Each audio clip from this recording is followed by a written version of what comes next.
ወሊ ምን አውሊያ አላህ ናቸው። ሱብሒ የደረሰ መሰለኝና ወደ መስጊድ ሄድኩኝ። ለካ ሰዓቱ ገና ነው። የድሮ ሰዎች ቤታቸውና ቀብራቸው ይቀራረባል። ስለዚህ ሁሉ ጊዜ ሞትን ለማስታወስ ችግር አልነበረባቸው። ሰዓቱ ስላልደረሰ አንድ የተቆፈረ ጉድጓድ አገኘውና ትንሽ እንደዚህ ተጋደምኩኝ። በህልሜ ምን አየሁኝ አሉ ሼኽ ሳሌሕ ረዲየላሁ ዐንሁ። ጠቅላላ ከቀብር ውስጥ ያሉ አምዋት ወጡና ሳያቸው ሁሉም ያምርባቸዋል። አንድ 17 ዓመት ልጅ ተጎሳቁሏል። የለበሰው አመዳም ልብስ ነው። ሁሉም ሰዎች እንደዚህ በጨርቅ የተጠቀለለ ይዘዋል። እሱን እየከፈቱ ይበላሉ አለች።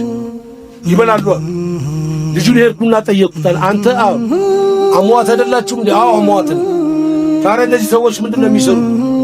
እነዚህማ የታደሉ ሰዎች ሐሚስ ማታ ለጁማ ሰደቃ የሚያደርጉላቸው ቤተሰቦች አሏቸው። አንተሳ?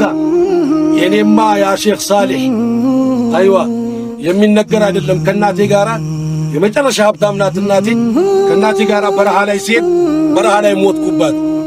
ከዛ ሄዳ ደግሞ ባላገባች እስካሁን ድረስ አንድም ቀን ሰደቃ አድርጋልኝ የሚልክልኝም ስለሌለ ነው። ኢተቅላህ ያ ሼኽ ሳሌሕ። ቤቷ ካፍራት ወንዝ አጠገብ ስለሆነ ሂድና እናቴን ጠይቅልኝ ብንንስር ከህልም ይሆን። ሰላቴን ሰገድኩና ፈረሴን ጭኜ።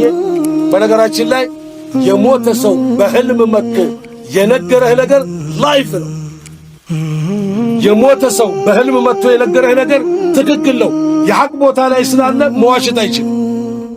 የሚመጣው በመልእክት ነው። በመላእክት ታጅቦ ነው የሚመጣው። ጀሰድ ይሞታል እንጂ ሩህ አይሞትም። ፈረሴን ጭኜ ልክ ባለኝ ቦታ ላይ ሄድኩኝ። በሩን ሳንኳኳ አገኘኋት። አይዋ ምን ፈለክ ያ ሼኽ አለች።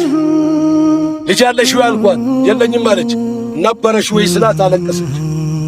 ከዛ በኋላ ያየሁትን መናም ነገርኳት። 3000 ቆይቷል ካረብ 3000-4000 ድርሃም ሰጠን።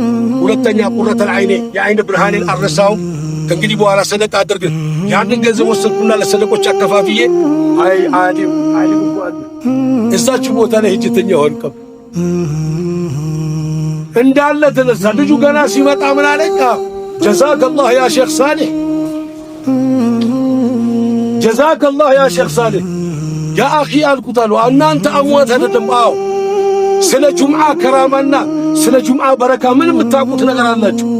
ያ ሼኽ ሳሌሕ አትሳሳት። እንኳን እኛና በሰማይ ላይ የሚበሩ ወፎች ስለ ጁምዓ ክብር ያውቃሉ። ላኢላሃ ኢላላህ። ሁለተኛ ወንድማቸው ደግሞ